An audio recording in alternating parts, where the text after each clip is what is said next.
Hello, friends. I am G. Rabbani, ex-alumni of Jamia RCA as well as Aligarh RCA, currently associated with Jamia Hamdard RCA, right? So today we will start with the mapping section in geography, right? देखिए, तो mapping section से खासतौर से एक question world के political setup से और एक क्वेश्चन वर्ल्ड के फिजिकल सेटअप से जरूर आ रहा है। पिछले 7-8 सालों के पेपर का अगर आप अवलोकन करें, if you will go through the PYQs of last 7 or 8 years of civil services prelims examination, you will find out there is one question from world political setup, one question from world physical setup, and even the one question from India physical setup also, right? So let's start. So today we are going to start with the mapping of North America. So दोस्तों आज हम लोग north America के mapping के संबंध में अध्ययन करेंगे। तो जैसा कि दोस्तों आप अवगत होंगे, हमारे सामने ये दो प्रकार के मैप हैं। एक जिसको हमने कहा कि वर्ल्ड का पॉलिटिकल मैप, इसमें मोस्टली हम किस चीज का स्टडी करेंगे? कंट्रीज के बॉर्डर प्लस स्टेट्स के बॉर्डर, उनका एक्सटेंशन। तो मोस्टली जिन चीजों को इंसान ने बनाया है उनका स्टडी हम पॉलिटिकल सेटअप के अंतर करते हैं। और दोस्तों बैकग्राउंड में आप देख रहे हैं ये दूसरा मैप है हमारे सामने, जिसे हम फिजिकल मैप बोलते हैं, वर्ल्ड फिजिकल मैप। तो इसमें मोस्टली उन चीजों का स्टडी किया जाता है जो सामान्यतः जिन चीजों को गॉड ने बनाया, ईश्वर ने क्रिएट किया, प्रकृति ने बनाया। All those things created by nature, God, Ishwar, Allah come under the domain of physical geography. तो उन तमाम चीजों का अध्ययन हम इसके अंतर्गत करते हैं, भौतिक के अंतर्गत, राइट? तो हमें बारी बारी से इन सब चीजों को समझना है कि नॉर्थ अमेरिका, जैसे आज हमारा जो टॉपिक जो हमने चुना है वो नॉर्थ अमेरिका। तो नॉर्थ अमेरिका के सबसे पहले हम लोग देखते हैं पॉलिटिकल सेटअप। देखो दोस्तों, अब आपके सामने, तो देखो दोस्तों आपके सामने ये पीछे नॉर्थ अमेरिका का मैप है। अब नॉर्थ अमेरिका में सबसे पहले कितने कंट्रीज आएंगे? तो देख सकते हो कि कलर के थ्रू अलग अलग राष्ट्रों को अलग अलग कलर से दिखलाया गया है, जैसे कनाडा, जैसे यूएसए, जैसे मैक्सिको, देन बेलाइज, देन आप देख सकते हैं Guatemala, El Salvador, Honduras, Nicaragua, Panama. तो इतने सारे कंट्री नॉर्थ अमेरिका के अंतर्गत आ रहे हैं, राइट? अब इस नॉर्थ अमेरिका के मैप में आप बाजू में आप देख रहे हैं साइड में एक दूसरा एक बड़ा मैप दिया हुआ है ग्रीनलैंड का। तो ग्रीनलैंड आप देख सकते हैं ब्रैकेट में क्या लिखा हुआ? डेनमार्क।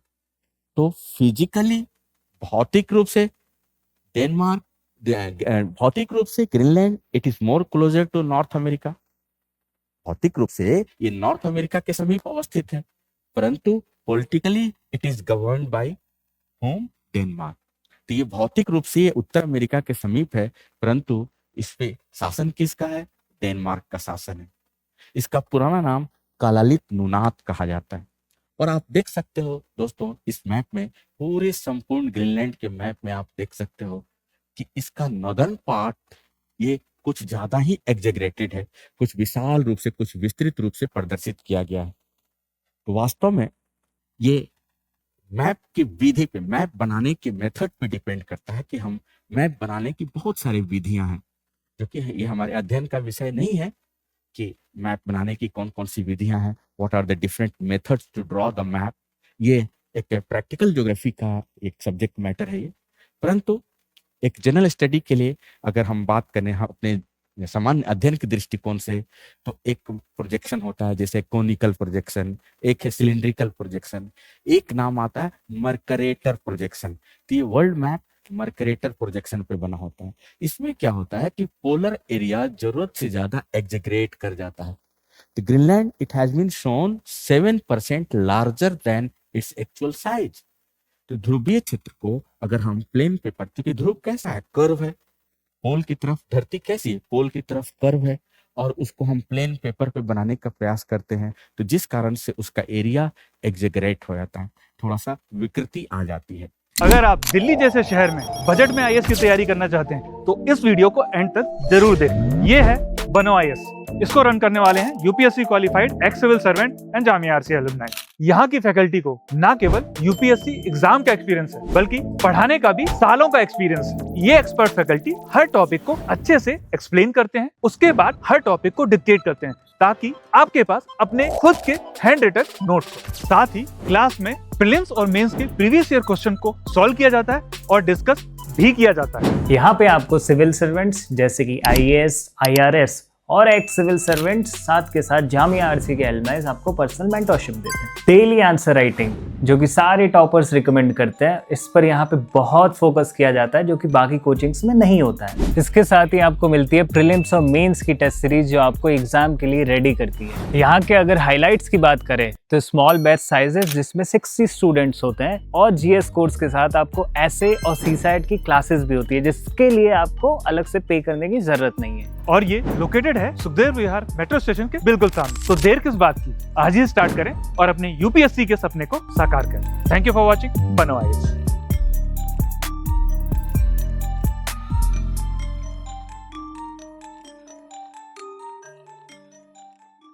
राइट, तो ये पूर्ण रूपेण अपने आप में ये शुद्ध मानचित्र नहीं है। इस चीज को ध्यान में रखना है कि ग्रीनलैंड जितना विशाल आकृति का दिखलाया गया है वो उतना विशाल आकृति का नहीं है।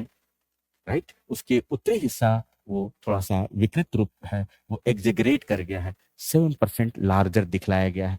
बहरहाल, तो अभी तक हमने क्या सीखा कि ग्रीनलैंड, इसका पुराना नाम कलालित नुनात, ये फिजिकली भौतिक रूप से it is much closer to North America, ये उत्तर अमेरिका का समीप है, परंतु पॉलिटिकली ये यूरोप का पार्ट है, मतलब डेनमार्क का हिस्सा है। इसकी राजधानी पहले थी गॉडथाव, अभी हम बोलते हैं नूक, और इसका हाईएस्ट पीक है माउंट गुंजॉन। गुंजॉन इसका हाईएस्ट पीक है। तो मेरी एडवाइस ये है कि जो बच्चे जो घर पे कर रहे हैं या ऑनलाइन कोर्स के माध्यम से कर रहे हैं, उन बच्चों को करना ये है कि घर पर ऑक्सफोर्ड स्टूडेंट एटलस लेकर के नॉर्थ अमेरिका के फिजिकल मैप में, जैसा कि मैंने पीछे प्रदर्शित किया, उसको मार्क करने की चेष्टा करना, मार्क करने का प्रयास करना, उसको लोकेट करना है, तभी ये क्लास आपकी सफल हो पाएगी। राइट, देखो बच्चों, तो हमने बात की कि उत्तर अमेरिका में बहुत सारे कंट्री हैं। अब इस मैप को देखने से आपको कैसा महसूस हो रहा है? इस मैप को देखने में सबसे बड़ा एरिया किसका लग रहा है? अगर कलर की बात करें, कलर के टोन को देखो, पकड़ो आप, तो सबसे बड़ी आकृति ये हमें जो दिख रही है वो कनाडा की दिख रही है। उसके बाद सेकंड ये नॉर्थ अमेरिका की दिख रही है आकृति, और तीसरा यहाँ पे बहुत सारे छोटे छोटे कंट्री हैं।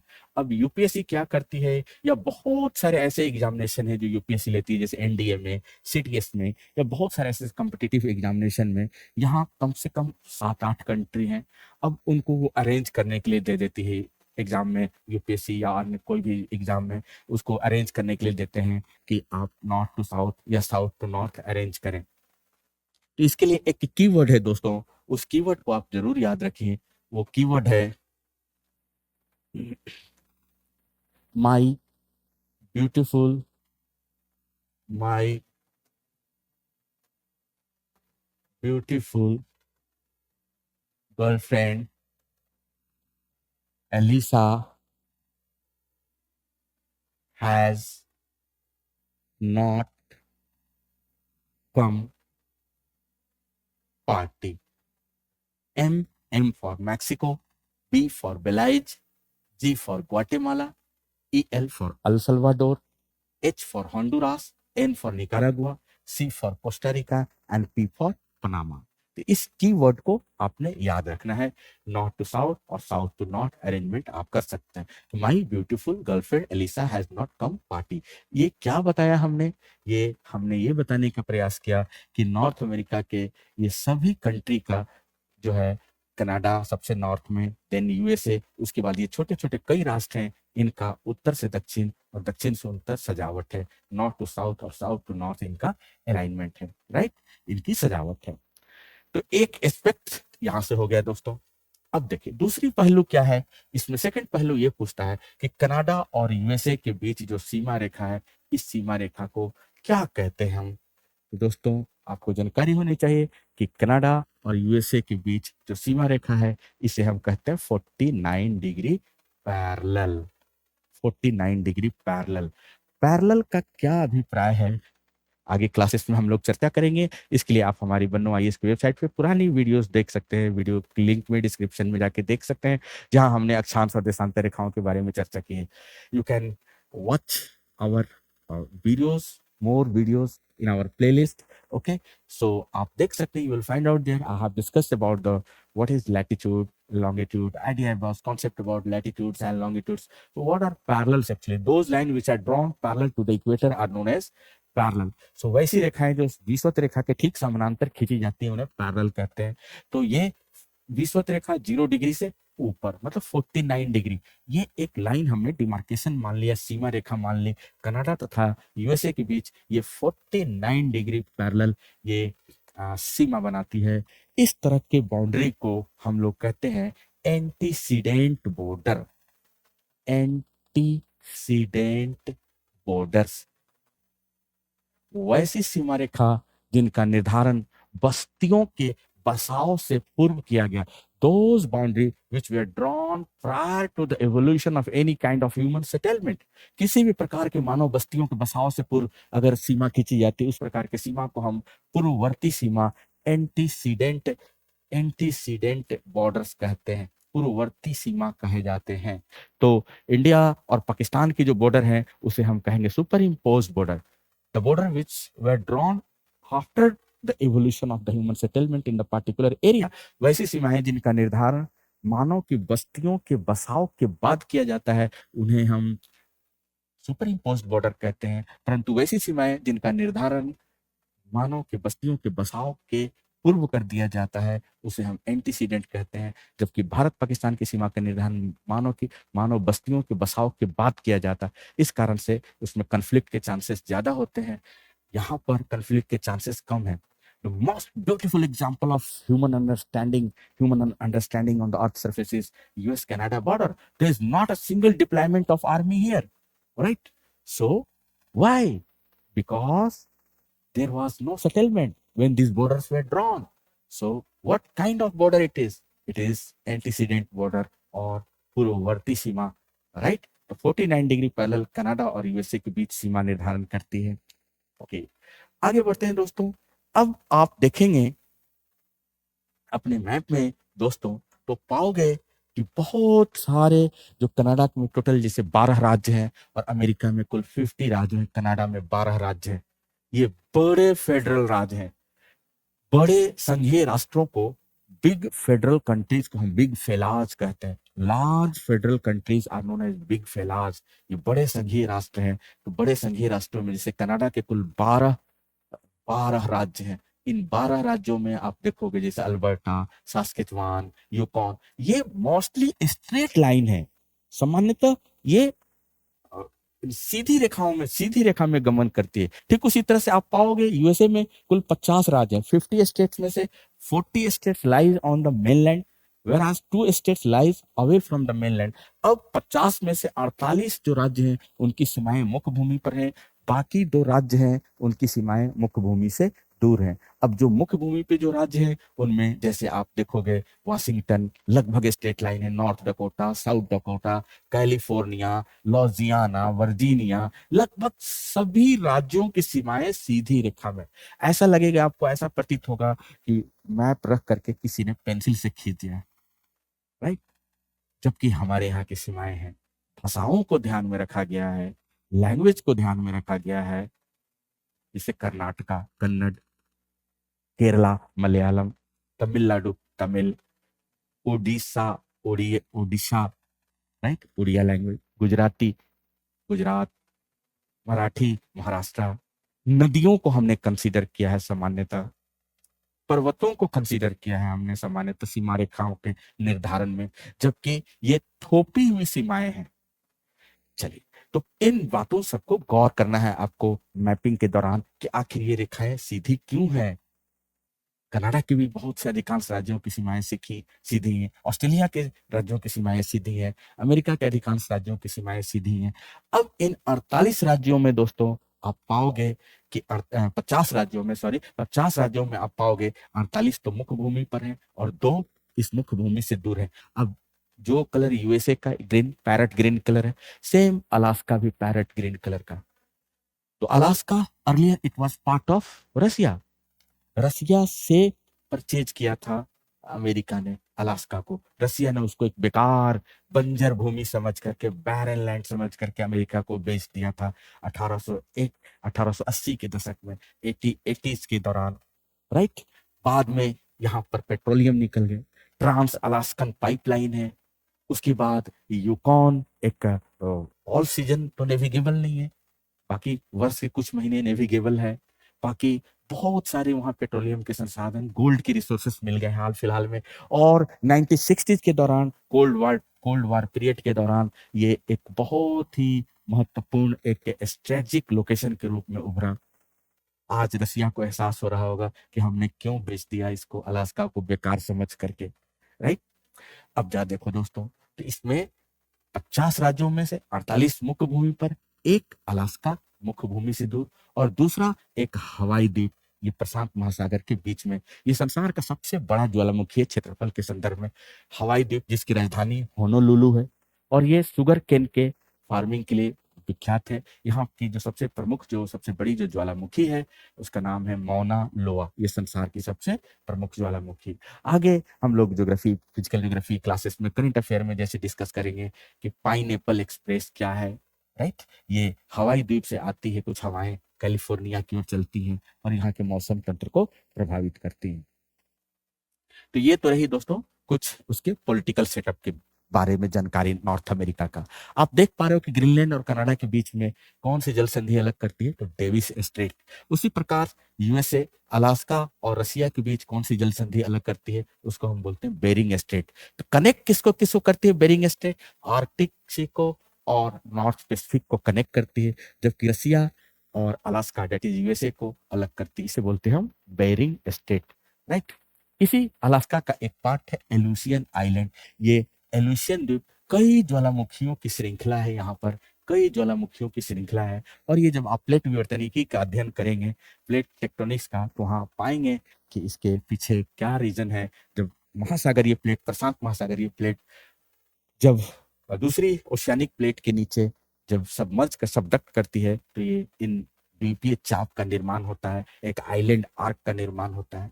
ठीक उसी प्रकार से आप पाओगे दोस्तों पीवाईक्यू में, यूपीएससी के पुराने वर्षों के पेपर में आप देखोगे एक क्वेश्चन है बहुत बहुत महत्वपूर्ण, अलेक्जेंडर आर्किपेलागो। तो ये अलास्का का एक पार्ट है, अलेक्जेंडर आर्किपेलागो, राइट।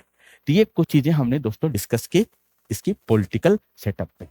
अब आओ देखते हैं, एक बड़ा महत्वपूर्ण क्वेश्चन ये पूछता है कि क्या हम Cuba, Haiti, Dominican Republic, Puerto Rico, again Puerto Rico ये यूएसए का ही एक तरह से कॉलोनी है, ये जिसकी राजधानी है सैन जुआन जिसकी राजधानी प्यूर्टो रिको, राइट। तो ये किस में हम मानेंगे, तो हम इसको लैटिन अमेरिका में मानेंगे कि नॉर्थ अमेरिका में मानेंगे। तो ये मैप मैं किस में शो कर रहा हूँ, इसे अभी उत्तर अमेरिका का मैप हमने खोला हुआ, उत्तर अमेरिका के मैप को हमने जूम किया हुआ, उत्तर अमेरिका में मैं इसको प्रदर्शित कर रहा हूँ। तो ये फिलहाल ये उत्तर अमेरिका का ही पार्ट है। दूसरा पॉलिटिकल सेटअप में आप देख सकते हो दोस्तों कि ये पूछता है एक प्रश्न बार बार कि उत्तर अमेरिका में जो धरती का मैग्नेटिक पोल है वो कहाँ पर है। तो उत्तर अमेरिका के उत्तर में, दैट इज कनाडा में, यहाँ पर एक अर्थ का मैग्नेटिक पोल है, राइट। बार थ्रस्ट आइलैंड पर ये अर्थ का मैग्नेटिक पोल यहाँ पे लाई करता है, ठीक है। तो ये तो थी कुछ पॉलिटिकल सेटअप के बारे में जानकारी। अब दोस्तों देखते हैं इसके कुछ फिजिकल सेटअप। फिजिकल सेटअप में विशेष तौर से माउंटेन, रिवर और कोई वाटरफॉल, राइट। तो आओ उसका विशेष तौर से अगर हम अध्ययन करें, तो दोस्तों फिजिकल मैप को अध्ययन करने की सबसे महत्वपूर्ण विधि, जो सबसे महत्वपूर्ण तरीका इसका यह है कि सामान्यतः पर्वतों को ब्राउन कलर से शो किया था।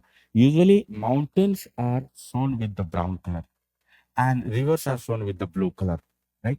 Even water bodies are shown with the blue color. So सबसे पहले हम क्या करेंगे, कोई व्यक्ति अगर अपने घर से ऑनलाइन कर रहा है या घर से मैपिंग की कोशिश कर रहा है प्रैक्टिस करने का, तो आप एटलस सामने रख करके और मेरे इस क्लास के इस वीडियो को सामने देखकर आप मार्क कर सकते हो।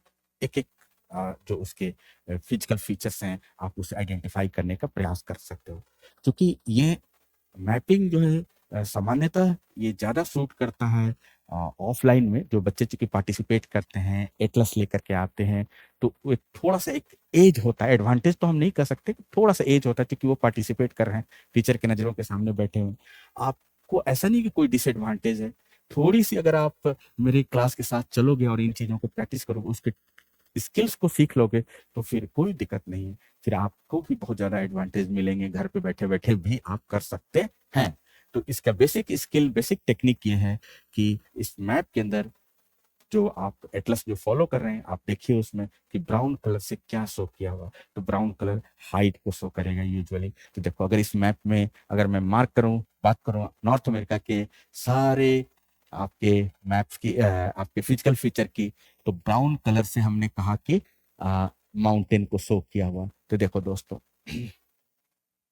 अगर इसकी पूरी माउंटेन्स की बात करें नॉर्थ अमेरिका की, तो सबसे पहला अलास्का रेंज, और इसी अलास्का रेंज में एक चोटी है, पीक है। तो पिक्स को यूजुअली दोस्तों वो शो किया जाता है ट्रायंगल से। तो peaks are usually shown with the triangle shape structure.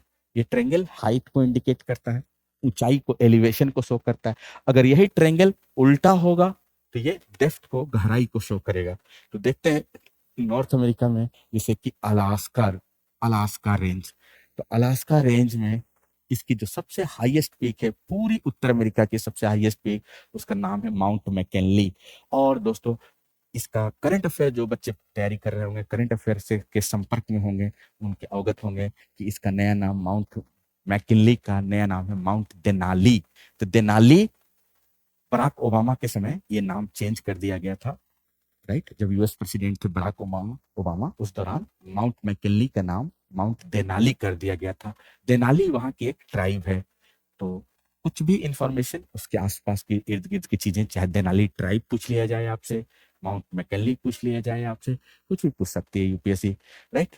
तो अलास्का, ये हुआ पहला अलास्का रेंज। अब इस मैप में देख सकते हो दोस्तों, ये डार्क ब्राउन कलर, इसे हम बोलेंगे ब्रुक्स रेंज। ब्रुक्स के बाद नेक्स्ट है एंडीकॉट रेंज। कलर के टोन को हमें नोटिस करना है। तो Alaska range, Brooks range, then Endicott range, then Mackenzie range, and then complete deep brown colour. देखो इस जो मैप यूज कर रहा हूं मैं, इसमें भी लिखा हुआ है रॉकी, महान रॉकी पर्वत अमेरिका का, राइट।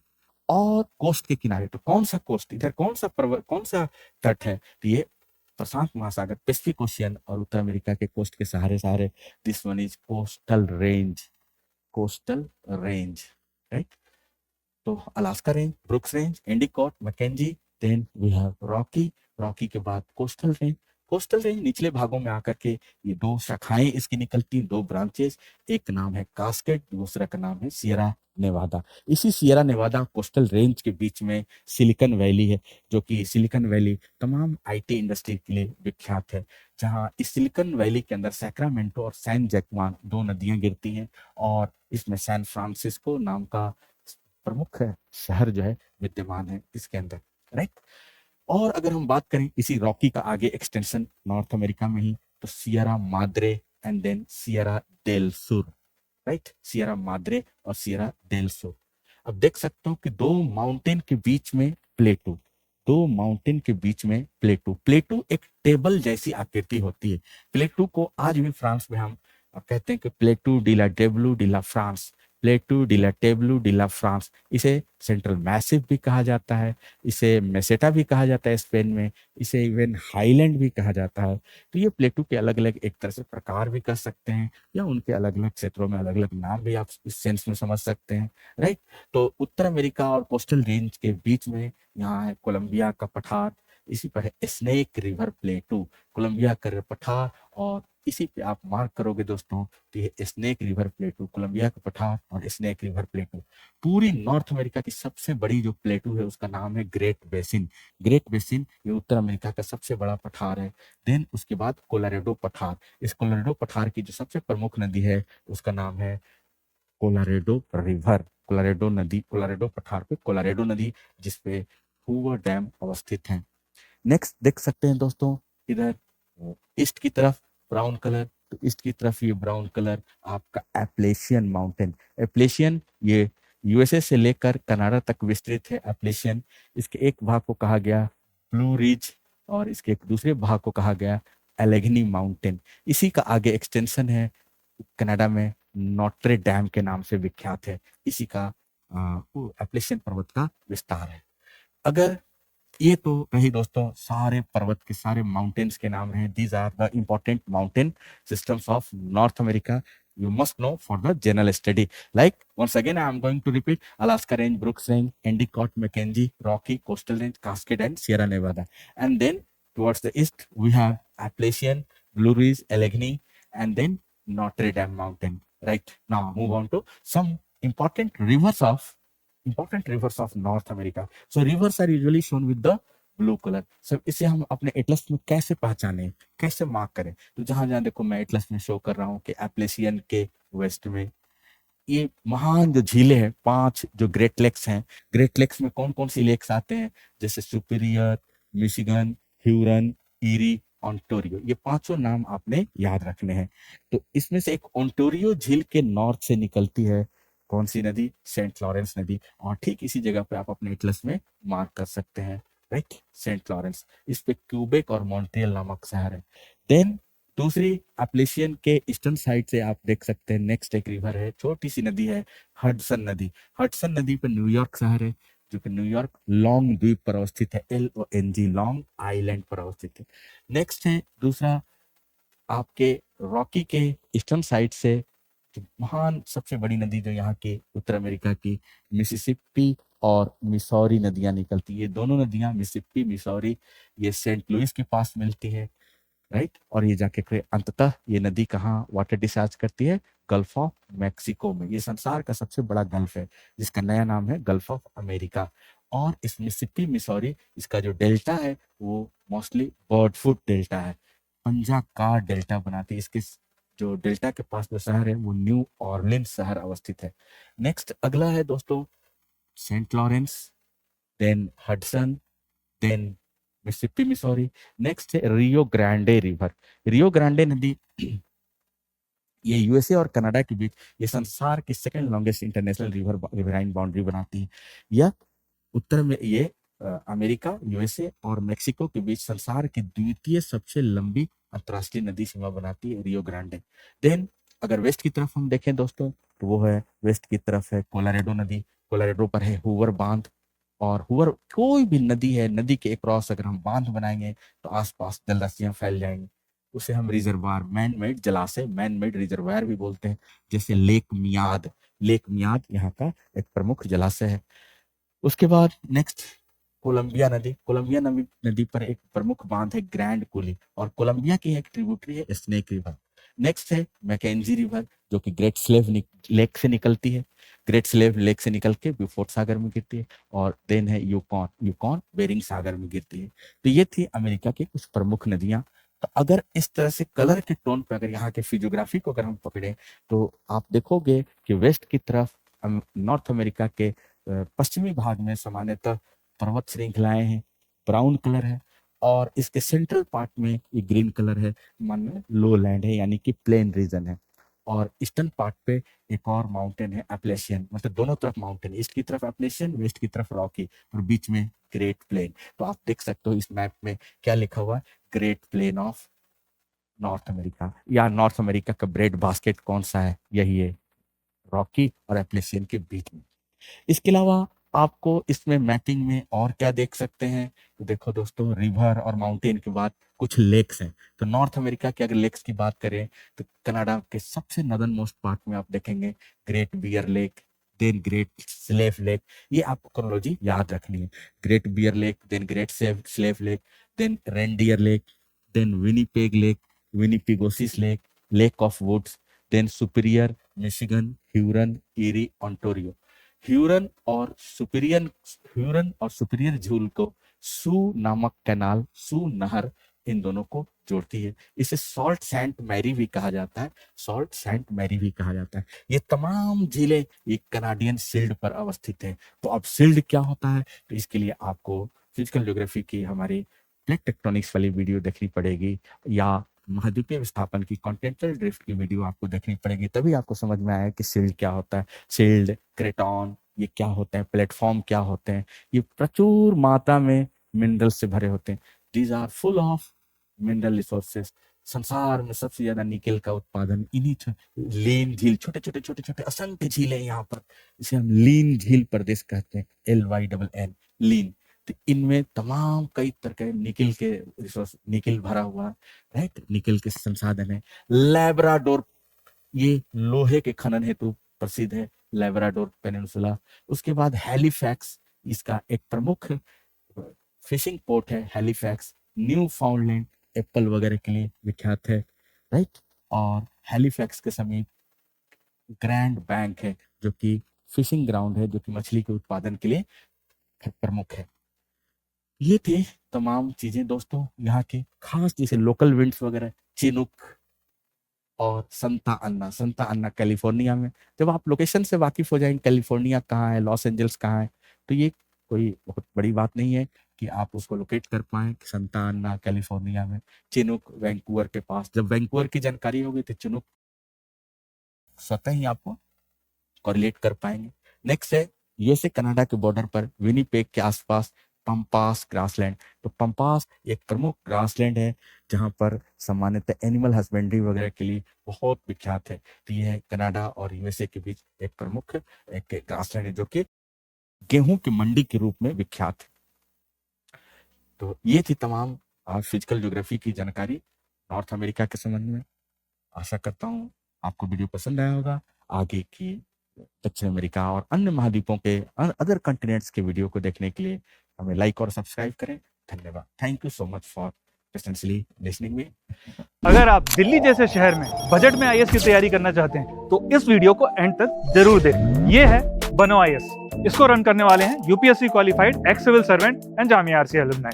यहाँ की फैकल्टी को ना केवल यूपीएससी एग्जाम का एक्सपीरियंस है, बल्कि पढ़ाने का भी सालों का एक्सपीरियंस है। ये एक्सपर्ट फैकल्टी हर टॉपिक को अच्छे से एक्सप्लेन करते हैं, उसके बाद हर टॉपिक को डिक्टेट करते हैं, ताकि आपके पास अपने खुद के हैंड रिटन नोट्स हो। साथ ही क्लास में प्रीलिम्स और मेंस के प्रीवियस ईयर क्वेश्चन को सॉल्व किया जाता है और डिस्कस भी किया जाता है। यहाँ पे आपको सिविल सर्वेंट्स जैसे कि आईएएस, आईआरएस और एक्स सिविल सर्वेंट्स साथ के साथ जामिया आरसी के एलुमनाई आपको पर्सनल मेंटरशिप देते हैं। डेली आंसर राइटिंग, जो कि सारे टॉपर्स रिकमेंड करते हैं, इस पर यहाँ पे बहुत फोकस किया जाता है, जो कि बाकी कोचिंग्स में नहीं होता है। इसके साथ ही आपको मिलती है प्रीलिम्स और मेंस की टेस्ट सीरीज, जो आपको एग्जाम के लिए रेडी करती है। यहाँ के अगर हाईलाइट्स की बात करें तो स्मॉल बैच साइजेस जिसमें 60 स्टूडेंट्स होते हैं, और जीएस कोर्स के साथ आपको एसए और सीसैट की क्लासेस भी होती है, जिसके लिए आपको अलग से पे करने की जरूरत नहीं है। और ये लोकेटेड है सुखदेव विहार मेट्रो स्टेशन के बिल्कुल सामने। तो देर किस बात की, आज ही स्टार्ट करें और अपने यूपीएससी के सपने को साकार करें। थैंक यू फॉर वॉचिंग बनो आईएएस।